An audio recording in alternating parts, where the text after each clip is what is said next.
This says Nicholas Morganti. This took me about 30 minutes to read, but it's very clear and very simple. So even if it takes you a little more than 30 minutes to read, it's worth reading. Married couples, just take one. All right, take one. I got a few here. Guys, you going to read this? You're going to read it. It's quick. It's simple. It's easy. There's no coloring pages, though. Jacob, I already gave you one of these. I know. Well, you can color in it. I'm just saying that it won't. It's all up to you. Here you go, guys. Take one of those if you don't mind. And so it's quick and simple. There's actually 2 books in that series. I think this is the second one. But yeah. Who's not going to read it? He's homeschooled. He doesn't know how to read. I'm just kidding. This is my youngest son, and this is his teacher, and I'm the disciplinarian. So that's a joke in our house, right? Okay. Several of our kids just wouldn't read, and then all of a sudden they started reading books like this just one day, just how it goes. Anyway, so that has some quick distinctions that we need to make sure that we understand. So it'd be helpful if you read it. We're in 2 Kings 14, and remember that there's a Joash that is king of Israel and a Joash that is king of Judah. And so the writer of 2 Kings is real clear generally as to which one he's talking about in context. Remember that last time we talked about Israel, right? The northern kingdom, the divided kingdom of Israel, and that God still considers them, even in abject apostasy and rebellion, to be beneficiaries of the covenant with Abraham, Isaac, and Jacob. So that's real crucial to the distinctions in the book I just handed you.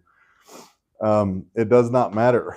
You cannot be in violation of a covenant that is unconditional. You cannot be in violation of a covenant that is unconditional. You cannot be in violation of a covenant that is unconditional. So that matters today, right? So we just had a peace deal or a ceasefire. It's not a peace deal. It's not a treaty, right? And if you follow Amir Sarfati, I wouldn't don't become a devotee of Amir Sarfati, frankly. His doctrine is a mixed bag, especially about eschatology. He's knowledgeable about current events, and that's his main benefit to me. And he said that the hostages are going to get released right in a couple of days. I think they're still in 3 different locations I saw this morning. But the next part will take months. The disarming part will take months. That's where the rubber's going to hit the road. They're just not going to do it. So before you have a parade about Donald Trump stopping a war, he didn't yet, because Hamas doesn't observe ceasefires. They're just regrouping. That's just what they do. There are some people that you just have to kill, and those are those people. That's just how it goes. We see that in biblical history, extermination mandates, things like that. However, you need to understand that Israel is not in the land. Israel is not in the land unless God puts them there. They're not in the land, and they're certainly not in control of the land unless God puts them there. And he honors their covenant with them, even when they are in abject apostasy, because you can't be in violation of a covenant that has no conditions, right? So, Lord was gracious to them and had compassion on them. Joash had some success, recovered some land from the king of Aram. Brings us to chapter 14, right, in the 2nd year of Joash, the son of Jehoahaz, king of Israel. Amaziah, the son of Joash, became king. Joash, king of Judah, became king. He was 25 years old when he became king, and he reigned 29 years in Jerusalem. And his mother's name was Jehoiadan of Jerusalem. He did right in the sight of Yahweh, yet not like David, his father. He did according to all that Joash, his father, had done, which we haven't talked about this in a long time, but the former prophets are also about the way that God is pursuing messianic prophecy, the way he's bringing about his prophetic purpose in the land, projecting in a trajectory of the Messiah through the promise of the seed going all the way back to Genesis 3. But it's also candidate exclusion. You can have a king that is subjectively good. You can have one that compares favorably to other kings, but does not compare favorably to David, who himself was understood was not eligible to be the Messiah. He was not eligible to be the righteous king. And so, like Joash is a good thing. You can be like his father in a good way. Only the high places were not taken away. It was where they worshiped the Asherah, right, primarily, and we talked about the nature of that worship. But the people still sacrificed there and burned incense on the high places. Now it came about as soon as the kingdom was firmly in his hand that he killed his servants who had slain the king, his father. But the sons of the slayers he did not put to death, according to what is written in the book of the law of Moses, as Yahweh commanded, saying, the fathers shall not be put to death for the sons, nor the sons be put to death for the fathers, but each shall be put to death for his own sin. So you need to understand that, right? That's an example of his righteousness, right? He was not engaging in practical political maneuvering, that he was observing the law to the best, not to the best of his ability. He could have torn down the high places, been a good judge in Israel or whatever who did that. But he did not put them to death. He was applying the Mosaic law principle, which is, by the way, the principle, it's a deeply theological one in your understanding of what theologically we call original sin. There's different ways of explaining that, but it's a real problematic thing for theologians, for the descendants of Adam to be guilty of Adam's personal sin, who was actually responding to his wife's, like sinfully responded to his wife's original sin. Like, anyway, the capital crime was committed by Eve, right? Yes? You disagree? Yeah. Tell me why you disagree. Okay, see, I believe... Whoa, I don't give a crap what you believe. Tell me what the Bible says, Josh. All right. Okay. Yeah. No, go back to Genesis. Don't go to Romans. Oh, don't go to Romans? Not yet. There was one man. Right. So one man, this is the problematic passage. Okay. Through one man, sin entered Yes. humanity, right? Yes. Entered the world. And remember, Adam was not deceived. Eve fell into transgression because she was deceived. And if you look at Genesis, you look at what God said to Adam, and look at what he said to the serpent. But what didn't he say to Eve that he said to Adam and to the serpent? Right, exactly. So he's imputing Eve's sin to Adam. Okay. That's an imputation. So that's the troubling part. So I will say that's a theological safeguard. This is kind of extra, right? To have imputation of Adam's sin is to guarantee that one man's righteousness can be imputed to everyone who believes. But the problematic part theologically is that the law states that people will not be guilty unto death, capital crimes, for the sins of their father. Causes a problem theologically. We're not going to resolve it today, but I see that as a mechanism of grace, right? For fallen people, and I think the law is designed to regulate fallen people. That's the only people it ever applied to, and it doesn't apply today. For fallen people, they were not able to execute somebody righteously for the sins of their father.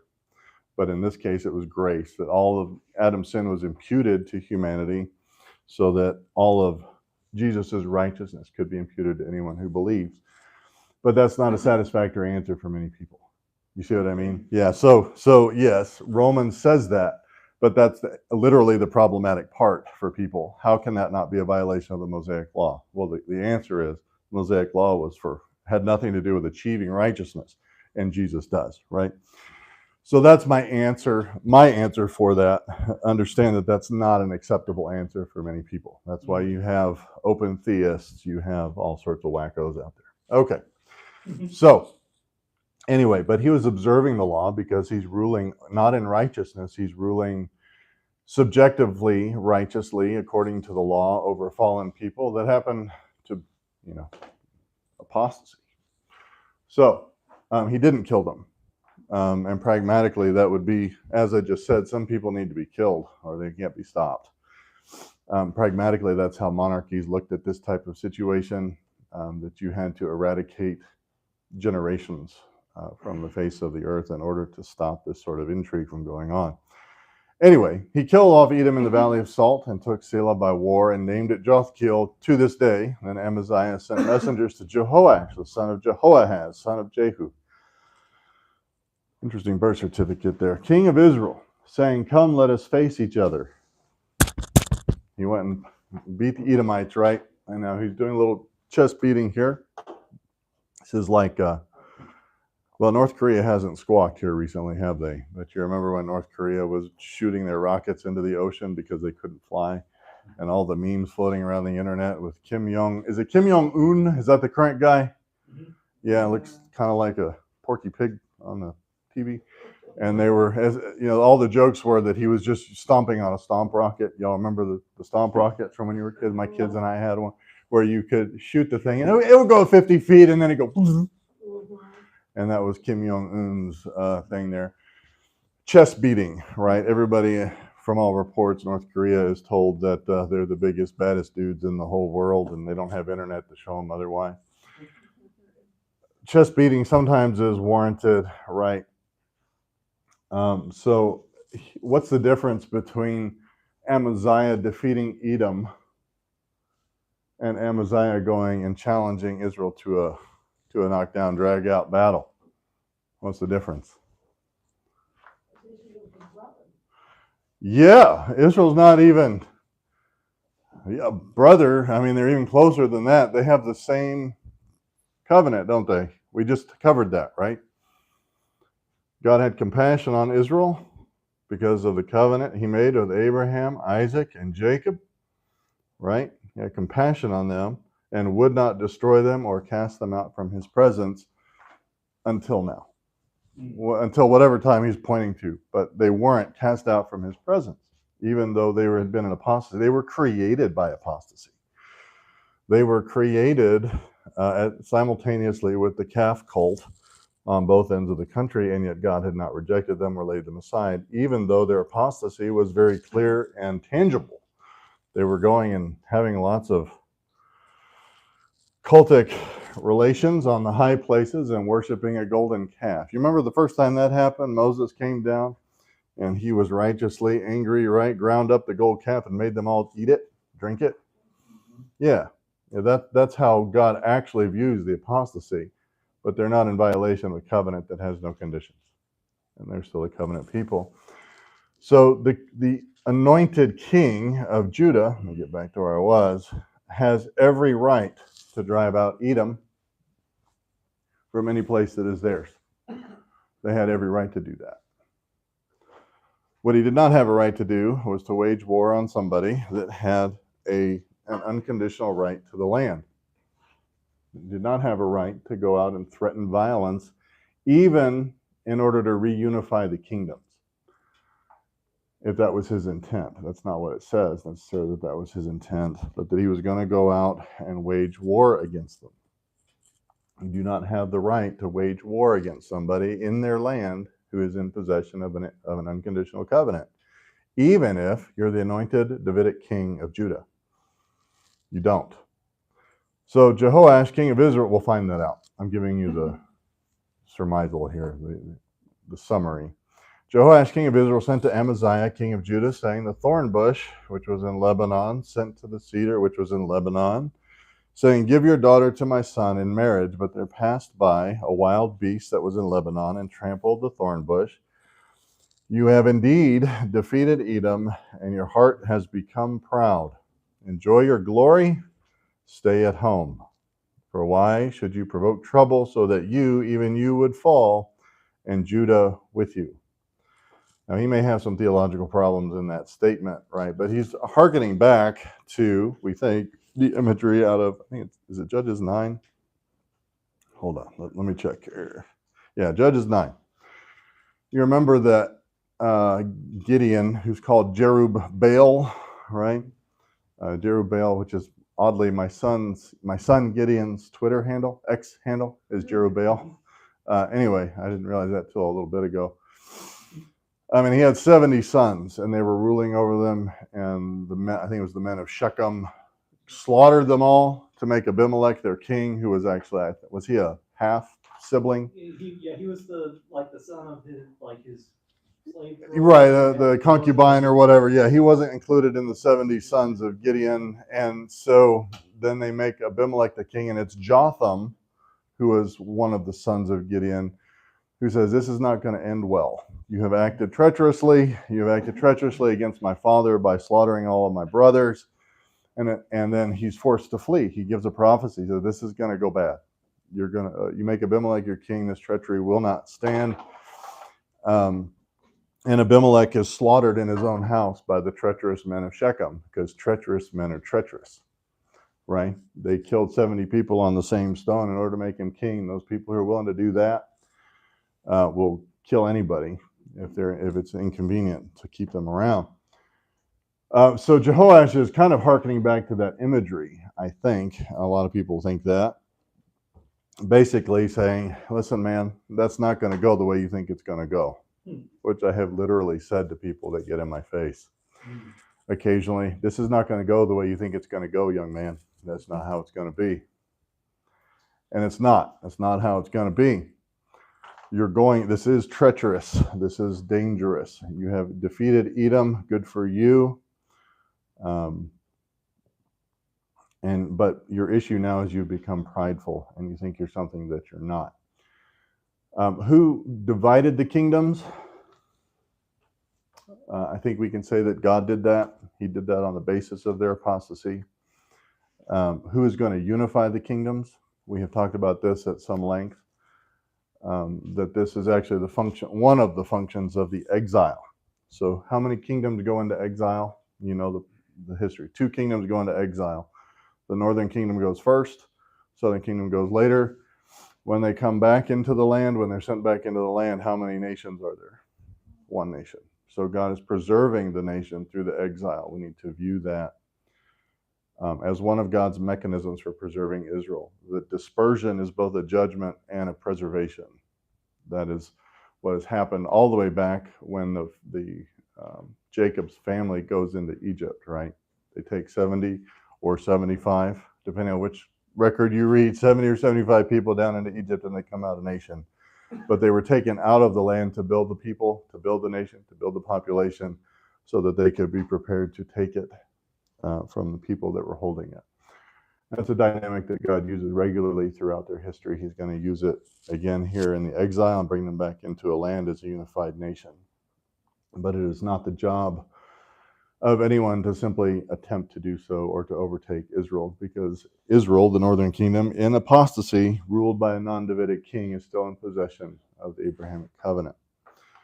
So he warns them, don't do it, don't do it. I think, who was it that said, let him who takes off his armor strap or boast like him who puts it on? That was Ahab. Ahab said that. Yeah. This boasting thing, trash talking. I didn't do much of it, but a lot of my friends did on the basketball court, and it was way worse than this. This is so polite, comparatively speaking. A lot of trash talking between these guys, and Amaziah would not listen. So Jehoash, king of Israel, went up, and he and Amaziah, the king of Judah, faced each other at Beth Shemesh, which belongs to Judah. Judah was defeated by Israel, and I think that's the armies, each fled to his tent. All right, remember, this is sort of a militia situation. They're not talking about the tent on the front line. They're talking about the tent that all of them were living in at this time. And Jehoash, king of Israel, captured Amaziah, king of Judah, the son of Jehoash, the son of Ahaziah, at Beth Shemesh, and came to Jerusalem and tore down the wall of Jerusalem from the gate of Ephraim to the corner gate, 400 cubits, so about 600 feet linearly. And he took all the gold and silver and all the utensils which were found in the house of Yahweh and in the treasuries of the king's house, the hostages also, and returned to Samaria. So he took the king himself captive. That's what we call a checkmate, right? When you take the king, then you win. And no one was there to stop him. Everybody left their defensive positions, tore down. I don't know if y'all have ever had to tear down a wall before. I feel that I have some affinity for these guys when I had to remodel our bathroom and chip the tile off of the shower. Because when you sane people put tile down, you put down now the concrete board, right? Anybody laid tile, you put down concrete board, glue it to concrete, you level it. This guy put a mortar bed that thick on the wall and just bedded the tile in it. I had to use an air hammer for 3 days, not to get all the tile off the bathroom, just the tile off of the shower enclosure. I mean, what I'm saying is to get 600 feet of this wall from this gate to this gate, unimpeded, even by an army, is amazing. They were totally unconfronted. They were not opposed at all. And then to walk out with all this wealth, I don't know how many times you can walk off with all this wealth, because it's fairly repetitive that somebody runs off with all the utensils out of the temple. And so he did that. Now, we don't read that the king was released, but the king was released. I'll comment on that as we get along here, because he's also assassinated, and he does so running away. Anyway, the rest of the acts of Jehoash, which he did in his might, and how he fought with Amaziah, king of Judah, are they not written in the book of the Chronicles of the Kings of Israel? Not your book of Chronicles, the Jerry Springer Chronicles that we don't have, that everybody wants to read about. So Jehoash slept with his fathers, was buried in Samaria with the kings of Israel, and Jeroboam, his son, became king in his place. And I want to ask you, have you ever run across somebody named Ahab outside of literature? There was Captain Ahab, right? Moby Dick, Captain Ahab. But in real life, Ahab, Jezebel, no. I've run into a few Delilahs, which is edging close. Not quite, but Delilah. Actually, we have a local radio host, I think, that goes by Delilah. I don't know if that's her real name. She's made a lot of bad decisions in her life, and therefore gives pretty decent advice sometimes. I used to listen to her while I was doing some woodworking on Sunday nights or whatever. But who in the heck names their kid Jeroboam in the northern kingdom of Israel? How many times have we read that this whole problem is because the king walked in the ways of who? Jeroboam, the son of Nebat, who did what was evil in the sight of the Lord. It's like a plague. It's like, a leprosy throughout the whole nation. But he goes and names him Jeroboam the second, with the meaning of naming, right, in the Old Testament, especially. You're like, man, you really got to up your game. Something has to change. You kind of expect there to be something different. All right. So Jeroboam the second, that's what we're going to refer to him as, that most people do. Amaziah, the son of Joash, king of Judah, lived 15 years after the death of Jehoash, son of Jehoahaz, king of Israel. Now the rest of the acts of Amaziah, are they not written in the book of the Chronicles of the Kings of Judah? Also a book we don't have. They conspired against him in Jerusalem, and he fled to Lachish, but they sent after him to Lachish and killed him there. Then they brought him on horses, and he was buried at Jerusalem with his fathers in the city of David. They? Though so that's the thing. It's servants, right, in his house is what we understand. I forget how we know that. It's but he basically allowed, he allowed to live the people who killed his father. I think treacherous people are treacherous. And we take it to be at least servants in his home, in his house. They, right? I would say it's probably the rulers in Jerusalem, his delegates of people that were ruling it by his authority. And they are traitors, right, against him. The weird thing is that they take his 16-year-old kid and make him king instead. So Amaziah, you have to understand, the king of Israel was not wrong. He said, you become prideful. That was his downfall. I'm trying to think of one anointed king, even the Davidic king, that doesn't follow this pattern, that they start out well and what? And badly. This was probably 75% of the chapel messages that we had at Dallas Seminary was, be careful, everybody starts out well. And most people end badly. And you can see that through the patriarchal period. You can see it through the Judges period, through Joshua to some degree, although Joshua's generation was among the most obedient and righteous. And you see it throughout the monarchies of both Israel as a united kingdom and the divided kingdoms. But all of them do it. There are some that start out bad and end up worse. There's some, right, that didn't start out bad and end up worse. The only exception that I can think of, actually, is actually Job. And going back into the patriarchal period, we don't have an exact timestamp. Who started out well, ended up suffering greatly, and ended up better after some really bad sermonizing from some very faithful friends. That's the thing we have to be cautious. I'm not saying that your friends are bad friends; they're just ignorant. In a lot of cases, they love you, but you be careful who you take advice from. Yeah, Josh. So I don't know exactly. I don't know if I understand you exactly, but I think that there are a few cases of like someone who started out well and then falls into some kind of sin, Yep. repents, and then gets restored, like Sure. King David. Yep. Yeah, and David, you read. I mean, he did not walk. He did what was right in the sight of the Lord, yet not to the extent of his father David. Right? David is still the archetype of a man after God's own heart, to the extent that he can be. Okay. Right. I mean, there's a subjectivity to it. He was the pinnacle. However, we read his. I'm talking about just his life. His life did take a downturn. After that, he was restored. He was not removed from his throne, as some people were. But his trajectory. So, I don't know. I probably should go old school. I have a whiteboard in here. His trajectory was, basically to his high point. He sins with Bathsheba and takes a nosedive, right? He is restored. God blesses him. Obviously, you can't be in violation of an unconditional covenant. He has an unconditional covenant that his descendants will rule on the throne. He has a conditional covenant that each one who walks with the Lord will keep his butt in the seat on the throne, including himself. Once he repents and is restored to that rulership, he is able to stay on the throne, and he does. But he never recovers his temporal glory, so to speak. In my opinion, he never does that. After that point, he's always got to deal with the consequences of his fall.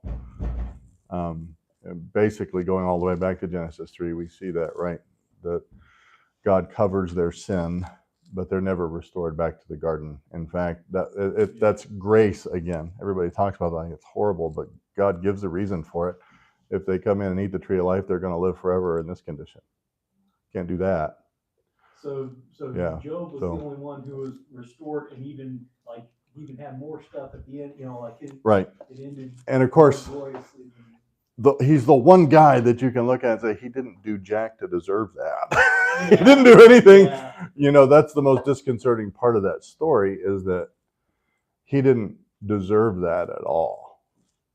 At all. His actions did not warrant that level of suffering. In fact, they warranted the opposite. He was exceptional in that regard. So I'm thankful for that. I can't point to anything that I've suffered in my life that I didn't deserve somehow. Anybody? Anybody? Most, some deserve. I say that like it's a bad thing. A lot of things come to you simply because you choose to be in vocational ministry, in pastoral ministry. You deserve it because you chose the yoke, right, as they used to call it. That's what the high church stole is, right? That's the yoke of ministry. I don't mind that picture very much. But there's a direct correlation between what Jesus promised would happen if you do this and what actually happened. In Job's case, that dynamic is totally reversed. Have you considered my servant Job? He makes lots of good decisions. He loves people and he sacrifices free will offerings all the time. He's a really good guy. You want to destroy his life? Just don't kill him. I'm like, what? It's very disturbing to me still. Anyway, the whole dynamic. So they assassinate him. They brought him on horses, was buried. All the people of Judah took Azariah. Now, you don't know that name, probably. Azariah, if I were to start, those of you who are Bible scholars, right? If I say, in the year King so-and-so died, Uzziah, right? And you think because you all know him that he was a really super good guy. He's another example of somebody who starts out well and ends badly. But he started out well at a very young age. All the people of Judah took Azariah, or Uzziah, who was 16 years old, and made him king in the place of his father Amaziah. He built Elath and restored it to Judah after the king slept with his fathers. So that was in the summary section here. There's more details about his life later on, but that was kind of his pinnacle. He ruled and restored it to Judah after the king slept with his fathers. In the 15th year of Amaziah, the son of Joash, king of Judah, Jeroboam, the son of Joash, king of Israel, became king in Samaria and reigned 41 years, which is unique, among the northern kingdom. I think that is that the longest anyone ruled in the northern kingdom? Except for Manasseh, 55 years. There you go. Wow. Good memory. Yeah, good memory. It's a long reign. Right. Kingdom, right? This is Jeroboam. No, Jeroboam is the king of Israel. My bad.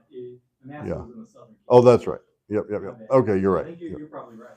I think that's the longest reign in the northern kingdom, which brings out the point, right? That there was an unconditional covenant that they had. There was also a conditional covenant that each northern king received, which was, I will honor your rule over my people for their sake, essentially, if you walk in my statutes and do what I command you, right? And to the degree that you do that, I will bless your reign, even in apostasy, even over these people, which is how you rule 41 years over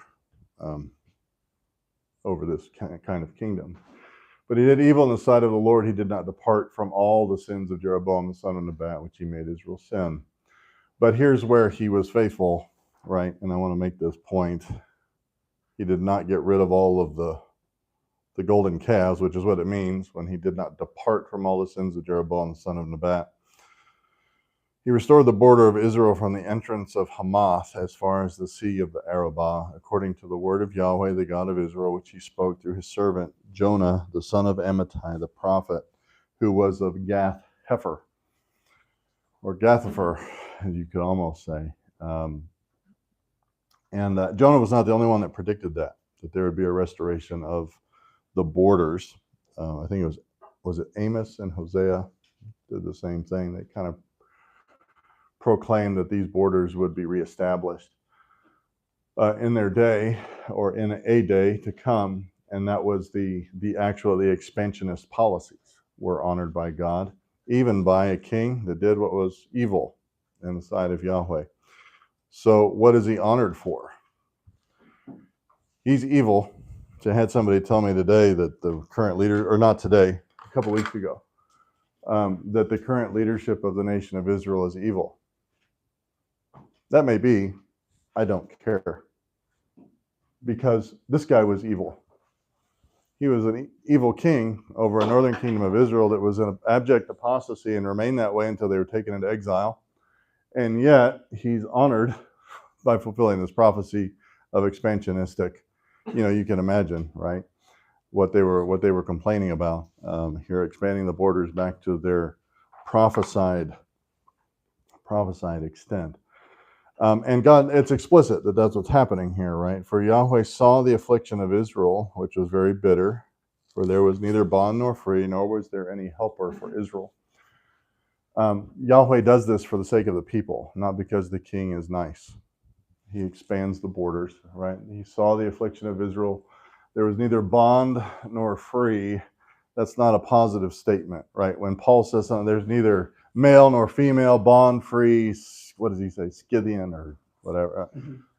As far as standing before the Lord, everyone has to trust in Jesus. That's the message here in Galatians when he says that. Here, what that means is that everybody suffered. There was no distinction. At some point, having a lot of money or a lot of resources doesn't help you when there's nothing to buy.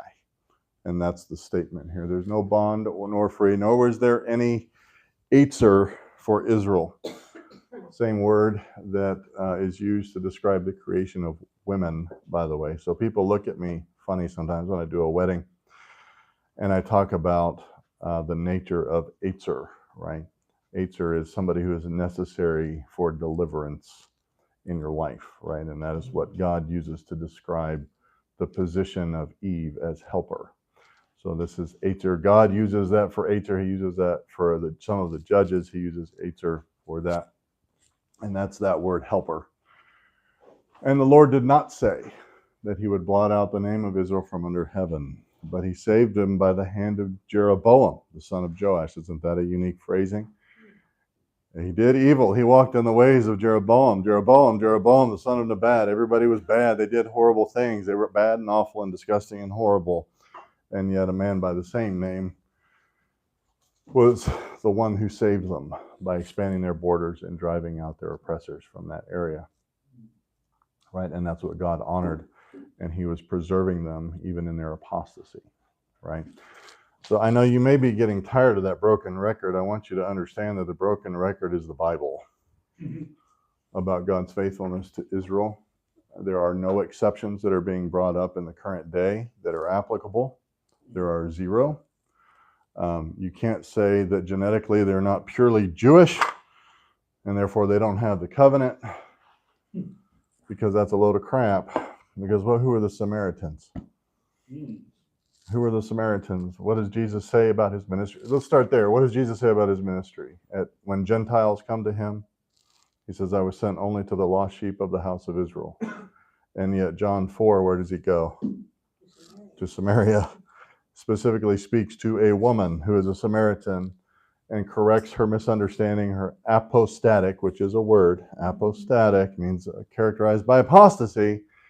Her apostatic worship practices, but offers his ministry to her, right? That's not relevant. They'll say that the land isn't promised to them anymore. You can't be in violation of an unconditional covenant. The land was promised to them. Biblical record says that they don't occupy the land. They certainly don't rule the land unless God places them there. And people who don't recognize that bring judgment upon themselves. This is one of the reasons that I am also very loud most of the time about the necessity to keep Islam out of our government, because putting Islam into our government invites God's judgment and destruction of our nation, because we will no longer be allies of Israel. We will be participating in, it's not that I agree. Everyone's like, well, you just need to get them saved. Well, good luck with that, for one thing. Yes, if they believe in Jesus. Jacob isn't here. He was listening to somebody who was the son of a Hamas leader who came to the Lord. He's listening to an audio book, and it's a tremendous testimony. One guy, one significant guy, influential guy, yes, certainly, but one guy. So pragmatically, certainly there does come a time where we have to make wise decisions about our alliance with Israel. And that's one of them. I think there's actually a constitutional mandate for that, because most world religions, while we generally would allow them to observe their religious practices, most of them are seditious. Most of them are seditious, and that they believe that their religion ought to rule. Dispensational interpretation of the Bible, Christianity does not teach that. We believe that we exist and practice and obey in dispersion. We don't require political power in order to do that. Okay, so we don't have to have that. We don't require any particular nation. But if you love America, anybody love America? I love America. I love the United States. I think God has done great things in the United States. Pragmatically, we recognize that it's not necessary for us to be faithful as a church or as Christians to have a Christian nation of any sort. But I would rather not see it destroyed. And so we need to keep seditious Islamization out of the government of the United States at all costs. Anyway, we got about 3 more minutes. Now the rest of the acts of Jeroboam and all that he did and his might, how he fought and how he recovered for Israel. This evil guy did evil in the sight of the Lord. This is quite a resume, right? For an evil guy. He recovered for Israel Damascus. Guess what Damascus is? Where it is. Yeah. He recovered that for Israel, Damascus. Damascus is one of the oldest continuously populated and continuously named cities in the world today, and that belongs to Israel legitimately here. Hamath, which had belonged to Judah, recovered it for the sake of Judah, right? Are they not written in the book of the Chronicles of the Kings of Israel? And Jeroboam slept with his fathers, even with the kings of Israel, and Zechariah, his son, became king in his place. Another book we don't have. You just got to keep that in mind, right? We think that we have what we call 1st and 2nd Chronicles, and the Hebrew Bible, one book called Chronicles, And we think that there's more that they sometimes used. It's similar to just a historical record there. And that's probably these here, but we don't have them. But he recovered those for Israel and for Judah as an evil king, and he's honored for that. Any questions, comments, observations, confusion, accusations of heresy? Good jokes. Guys, listen, we got 3 teenage boys sitting on the back wall, and we haven't had a good joke in like 6 years. You guys are like the kings of humor.